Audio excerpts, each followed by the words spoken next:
हे मुनीश्वर, चैतन्य रूपी आदर्श में जगत रूपी प्रतिबिंब पड़ता है और अपनी रची हुई वस्तु को आप ही ग्रहण करके अपने में धारण करता है।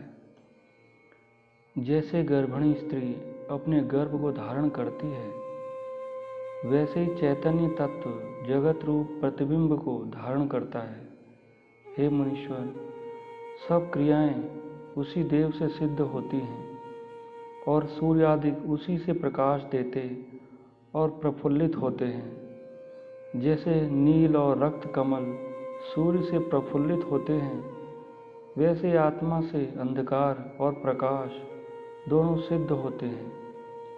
हे मुनीश्वर, त्रिलोकी रूप धूल चेतन रूपी वायु से उड़ती है।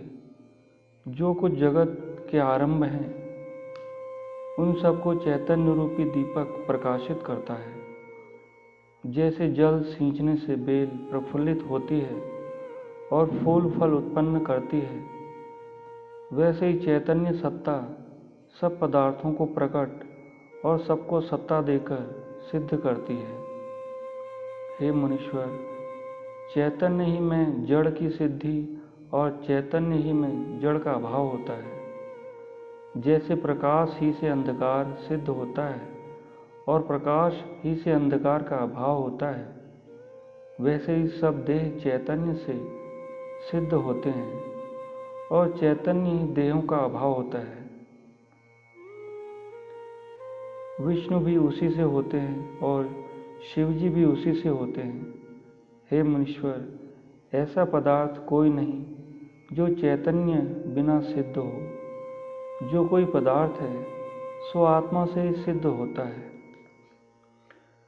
हे मुनीश्वर, शरीर रूपी सुंदर वृक्ष की बड़ी ऊंची डालें हैं, परंतु चैतन्य रूपी मंजरी बिना वह नहीं सोता।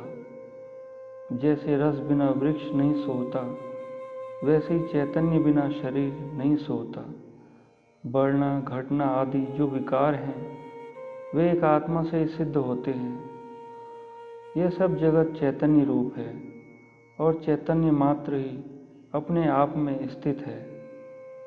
इतना कह वशिष्ठ जी बोले, हे राम, जब इस प्रकार अमृत रूपी वाणी से त्रिनेत्र ने मुझसे कहा, तब मैंने नम्रता से पूछा, हे देव, जब सब जगत चैतन्य व्यापक रूप देव है और चैतन्य ही बड़े विस्तार को प्राप्त हुआ है, तब यह प्रथम चेतन था, अब यह चेतनता से रहित है।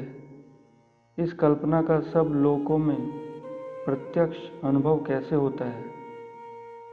ईश्वर बोले, हे ब्रह्मवेताओं में श्रेष्ठ, यह महाप्रश्न तुमने किया है, इसका उत्तर सुनो।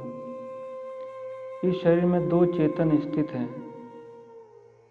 एक चैतन्योन्मुखत्व रूप है और दूसरा निर्विकल्प आत्मा। जो चेतन चैतन्योन्मुखत्व दृश्य से मिला हुआ है, वह जीव संकल्प के फुरने से अन्न की भांति हो गया है, पर वास्तव में और कुछ नहीं हुआ। केवल दृश्य संकल्प के अनुभव को ग्रहण करने से वही जीव रूप हुआ है।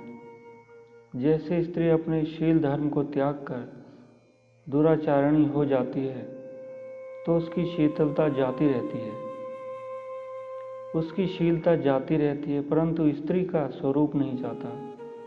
वैसे ही चैतन्योन्मुखत्व से अनुभव रूपी जीव रूप हो जाता है, परंतु चैतन्य स्वरूप का त्याग नहीं करता। जैसे संकल्प के वश से पुरुष एक क्षण में और रूप हो जाता है, वैसे ही चित्त सत्ता फुरने के भाव से अन्य रूप हो जाती है। हे मुनीश्वर, आदि में चित्त का स्पंदन चित्त कला में हुआ है, तब शब्द के चेतने से आकाश हुआ, फिर स्पर्श तन्मात्रा चित्त कला के चेतने से वायु प्रकट हुआ। इसी प्रकार पांचों तन्मात्राओं के चेतने से पंच तत्व हुए। फिर देश आदि का विभाग हुआ, उसमें जीव प्रतिबिंबित हुआ। फिर निश्चय वृत्ति हुई, उसका नाम बुद्धि हुआ। फिर अहम वृत्ति चेती, उसका नाम अहंकार हुआ। फिर संकल्प विकल्प वृत्ति चेती, उसका नाम मन हुआ। चिंतना से चित्त हुआ, फिर संसार की भावना हुई, तब संसार का अनुभव हुआ और अभ्यासवश संसार भाषित होने लगा। जैसे विपर्य भावना करके ब्राह्मण अपने को चंडाल जाने, वैसे ही भावना के विपर्य से वही चैतन्य अपने को जीव मानने लगा है।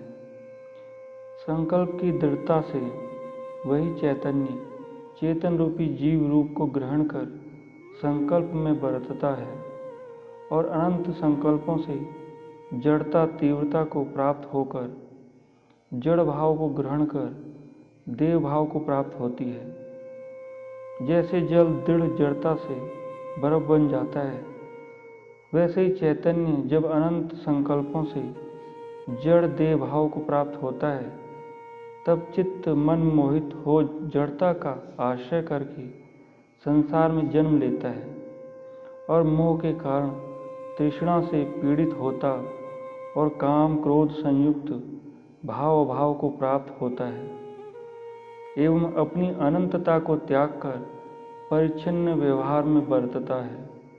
दुखदायक अग्नि से तप्त हो शून्य भाव को प्राप्त होता है और भेद को ग्रहण करके महादीन हो जाता है।